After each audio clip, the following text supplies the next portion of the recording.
Ekspektasi Kementerian Anda ini terhadap kinerja Pertamina ke depan usai restrukturisasi ini, dan bagaimana nih 6 subholding tersebut dapat mendorong Pertamina menjadi global energy champion dengan nilai pasar 100 miliar US dollar. Ya, jadi kan Pertamina sendiri sudah masuk top 500 perusahaan global. Tentu kalau sudah masuk ke pacuan kuda seperti itu ya mesti terus naik kelas gitu kan. Nah, apalagi kalau kita lihat dengan sekarang penggabungan dan juga refocusing dari masing-masing subholding itu, kan kita harapkan ada 3 hal. Di situ dia akan lebih fokus, lebih efisien, dan juga tadi create dia punya expertise-nya menjadi hal yang terbaik. Dan kalau kita lihat hal itu progresnya sangat baik. Kalau hulu ya yang kemarin saya dapat laporan itu secara labanya itu di atas target sampai 238%, yaitu 1 miliar dolar. Nah, itu kan sesuatu yang luar biasa. Dan jumlah daripada reserve daripada minyak dan gasnya itu ada penemuan baru lebih dari 200 juta. Nah, ini kan hal-hal yang positif. Kalau kita lihat juga yang refinery petrochemical yang tadinya beban, sekarang itu sudah untung 322 juta US. Ini saya rasa hal-hal yang positif. Nah, karena itu kita lihat kalau kita tarik sampai 2024 dengan hal yang tadi kita bilang efisiensi, fokus, dan juga create yang fokus menjadi expertise yang terbaik, itu nanti revenue-nya di tahun 2024 kira-kira 93 miliar dolar.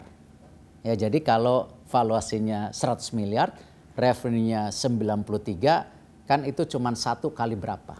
Bukan sesuatu yang muluk-muluk.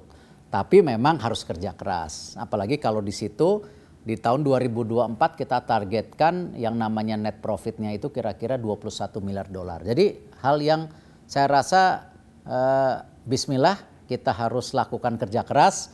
Tapi ini sesuatu hal yang saya rasa bukan sesuatu yang sangat muluk-muluk dan kita harus lakukan. Dan yakinlah kita bisa. Ini target-target apa saja yang ditetapkan Kementerian BUMN ini untuk arah pengembangan Pertamina ke depannya? Ya, tentu satu ya sesuai arahan Bapak Presiden bagaimana kita harus terus menekan account defisit ya negara ini. Nah, kita nggak boleh bebannya import terus, tetapi bagaimana Pertamina harus tadi membalance daripada import ini menjadi produk luar negeri. Nih contohnya salah satu aja. Ketika Pertamina membangun kilang di Cilacap, tujuannya apa? Supaya kita bisa punya bahan baku obat sendiri yang namanya paracetamol. Nah, ini kan hal-hal yang sangat positif. Itu yang kita harapkan juga bagaimana kita membalance daripada hal-hal yang selama ini kita hanya tergantung di asing, sekarang kita bisa mandiri. Nah, tentu penting juga ya. Karena Pertamina menjadi perusahaan yang sehat, negara hari ini kan membutuhkan banyak pemasukan, tidak hanya pajak. Nah, dividen dari Pertamina atau bagian keuntungan yang harus diberikan Pertamina, ya ini yang kita harapkan menjadi tambahan daripada pemasukan negara. Dan tentu yang terakhir jangan lupa tetap bagaimana pelayanan publik harus kita jaga. Untuk informasi lebih lengkap dan berita terkait, klik link di deskripsi. Jangan lupa untuk install aplikasi CNBC Indonesia di App Store dan Play Store. Jangan lupa untuk subscribe ya.